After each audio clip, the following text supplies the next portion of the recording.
So here we go, everybody. Welcome to another edition of Meet the Oppo, this series where I get the lowdown on Town's next opponent, which of course is Accrington Stanley at Portman Road in League One under the lights. I'm joined by Tony from Across the Pitch podcast, covering all things Stanley, Accrington Stanley. Tony, thanks for joining me. How's things? Well, I'm doing well, Ross. Thanks. Appreciate you having us on, and looking forward to talking about Accrington Stanley and the upcoming match. Yeah, looking forward to it. Thank you. It's always a pleasure, my friend. And you've got a very interesting backstory. You're based in Canada, and you do a podcast on Accrington Stanley. Let the viewers Yeah. the backstory on that. Yeah, that doesn't when you look at it face value, doesn't make a lot of sense. No, I was born and raised in Accrington, and moved to Canada with my parents when it was about 16. So I do get back to watch Stanley on a yearly basis, but I came across a couple of fellows out of Phoenix that started to do a podcast, and they were talking about Accrington Stanley, and they were a bit often in their information. So I bugged them enough that they had me to come on their show.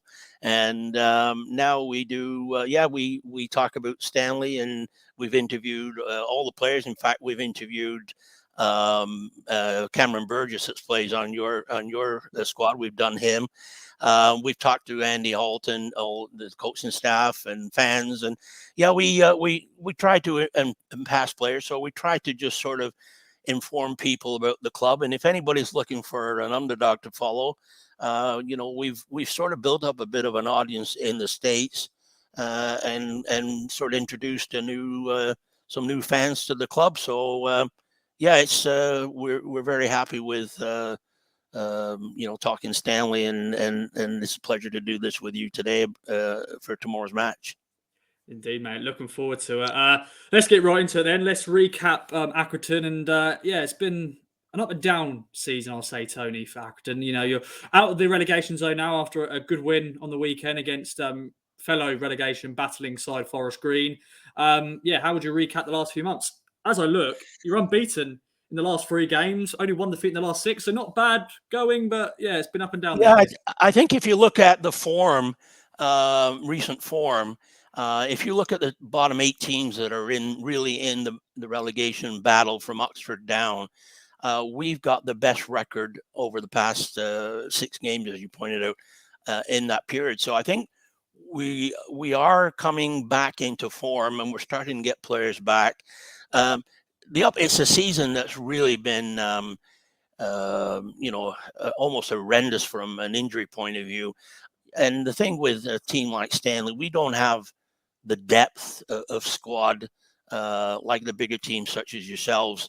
We've got one of the lowest budgets, not only in League One, but in the entire EFL. And so when you drop off from the first 11, 12, 13 players, there might be a little bit of a drop off on quality.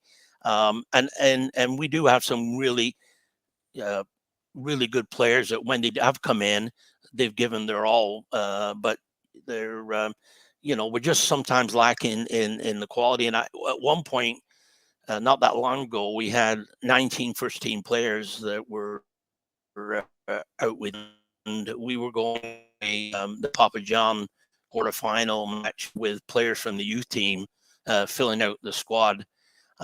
So that sort of tells you where we've been at for the season. And as we're getting some players back, that the form seems to be sort of improving. Defensively, we've shored things up. We've got Lucas Jansen back in the nets. He's on loan from Burnley, and the defense has really tightened up, and we're not conceding a lot of goals, and that means then we're going into towards the match. At the end of the match, we're still in with a chance of getting some points. Yeah, you mentioned the Peach Trophy. You got to the semi-finals of that, but of course beaten by Bolton. So 1 win away from Wembley, Tony. But this has been probably Accrington's first proper challenge since coming into League One, because the last few seasons, 17th, then 11th and 12th. What is the current mood with fans and John Coleman? What's being said at the moment? Well, I think there's been a bit of when we've been going through this spell of before Christmas with the injuries and sort of not playing well and losing matches where people expected us to get a result, there's been a small percentage of fans that kind of think, well, we should be doing more, or we should maybe change managers. But I think you've got to look at the overall picture and the business of the football and how it impacts a team like Stanley. John Coleman really is not going anywhere. He's really a good working relationship and a personal relationship with Andy Holt. Andy Holt has said many times, why would I get rid of a guy that knows more about football than I do? And if anybody can get a team out, it's John Coleman and Jimmy Bell is his partner, his assistant manager, and John Doolin. I think the three of them do an outstanding job. And to be outside the bottom four with what we've gone through, I think says a lot. I think people should be looking at them in a positive manner instead of saying that maybe a change is due, because financially we couldn't afford to pay Coleman to be on gardener's leave and bring in another manager. And he's going to come in and look at the finances and say, maybe I don't want this job, because it's not for everybody. It's not for the big name managers to come in to look after Stanley. But overall, John Coleman, for the majority of people, is a legend. And I don't see him going anywhere unless he chooses to do so himself. And if he does leave, it's just to retire. He's not to go anywhere else. Yeah, I think it's an easy route in it for a lot of owners and a lot of clubs just to sack a manager if you're struggling down there. But yeah, he's a man who's got you into League One for the first time. He's kept you there, and he's, as you said, he's second spell with the club. He's one of the longest serving managers in the EFL. So yeah, John Coleman, he's done a fantastic job there.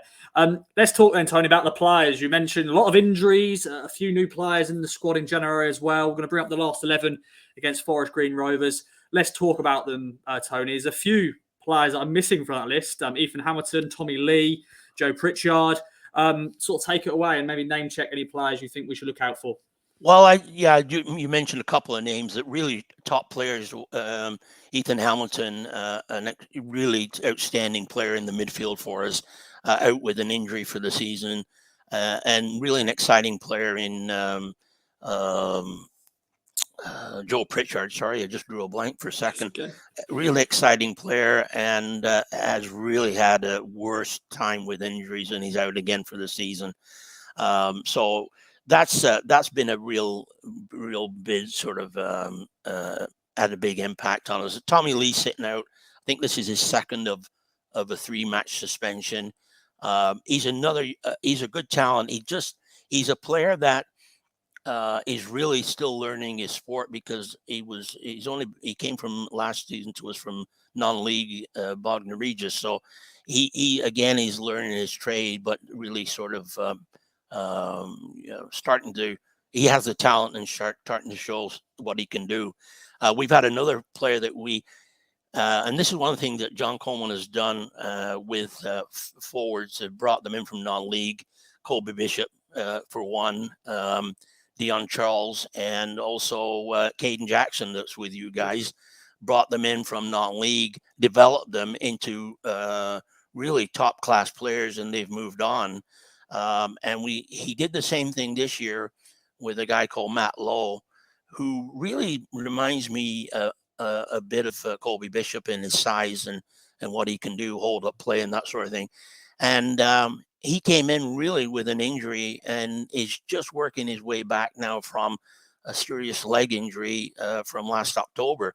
So it's hard to say he hasn't had the impact yet that we would hope. And that's one of the things that, for a lot of a stretch there, we didn't have a natural striker up front until we brought in Aaron Presley from Brentford.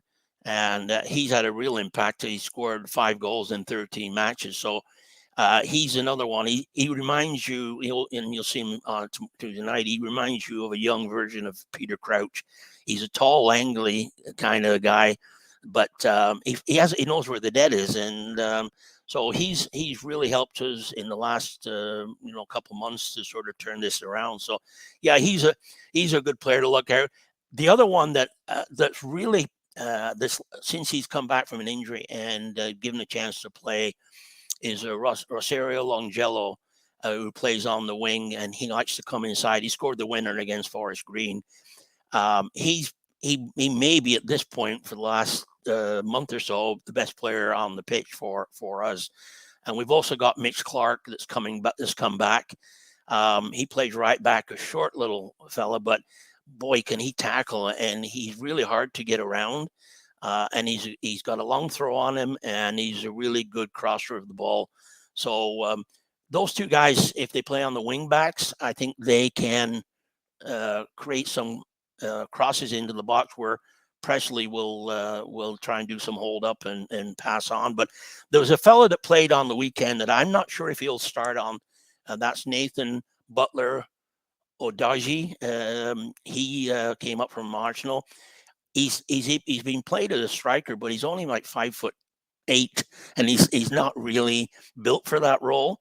And I think we'll see Sean Wally come back in and play up alongside Presley, and then you probably see McConville, who is 450 appearances for Stanley, so he's been around a long time.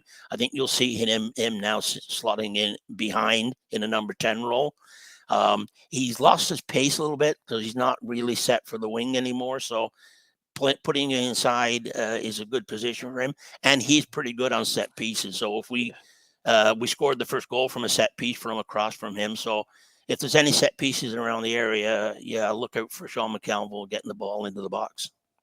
He's a proper old school footballer as well, isn't he, Sean McConville? Like when I went up to the Lowdown Stadium early in the season, I just looked at him and went, he's a proper old school footballer, but he's got ability as well. And as you said, he's made so many appearances for you guys. Now, Tony, let's talk about how you're feeling ahead of the game. Down to Portman Road, and the old conversation when we go into these games against Accrington, it's like, oh God, here we go. You know, we've got a history because of the FA Cup back in 2018, and since then it's sort of followed us. But Town have been able to get wins over Accrington. I've done well against Accrington at Portman Road, but you always got that in the back of your mind. How are you feeling going into this game? Well, as I say, I'm going into this one based on form. I'm a lot more optimistic than I would have been a month or so ago. So cautiously optimistic about the match. I think if we can, if we don't concede early and we can sort of keep the game tight, as I say, defensively they've really played well with the back three, and then the two wing backs sort of. If the play's on the one side, the wing back will drop back on that side, sort of to make a back four. On paper, if you and we all know that it's never decided on paper, but if you look at the form tables and the results and goals scored for and against, there's people who think we shouldn't be in this match at all. But as John Coleman says, when you get on there, it's 11 against 11, and anything can happen. So prediction-wise, I'll tell you one thing. I'd take a 1-1 draw right now. Yeah. Of course, it's a long trip for Accrington, for fans and the players. You know, on a Tuesday night, that's a long, long trip down to Suffolk. So that's another thing added onto this game, Tony, isn't it? Yeah, and Tuesday night it's a long way for people to travel, but there will. I mean, when I say there'll be fans there might be 90 to 100 fans, good hearty souls that will travel down. Follow Stanley through thick and thin. But they will make some noise and they will get behind the lads. And I think the nice thing is when if as long as they put in the effort, if we don't get a result, the fans are appreciative of as long as they see the effort from the players. And that's one thing John Coleman is very adamant about and make sure is that the effort is there. I think we had one match. I think it seemed like everybody turned in a sinker at the same time. We lost at home to Lincoln in a really poor match. But then, that sort of, he's turned them around, and because he won't allow that to happen again. So you can guarantee we'll give you a go. But as far as I don't think it'll be a high scoring game. I know we won't be scoring a lot of goals, and I'm touch wood. I'm hoping that you guys don't either. We shall wait and see. And yeah, it's going to be a cold night. Of course, the weather in England, I'm sure Canada, it's always cold most of the time. But I know the temperature's dropped out of nowhere. So it's going to be a very freezing cold night at Portman Road. But Tony, it's been a pleasure. Any other business, any other notes? A quick plug for Across the Pitch. Where can we find it? Yeah, you can find us on Facebook. We're on Twitter. Acrossthepitch.com is our website.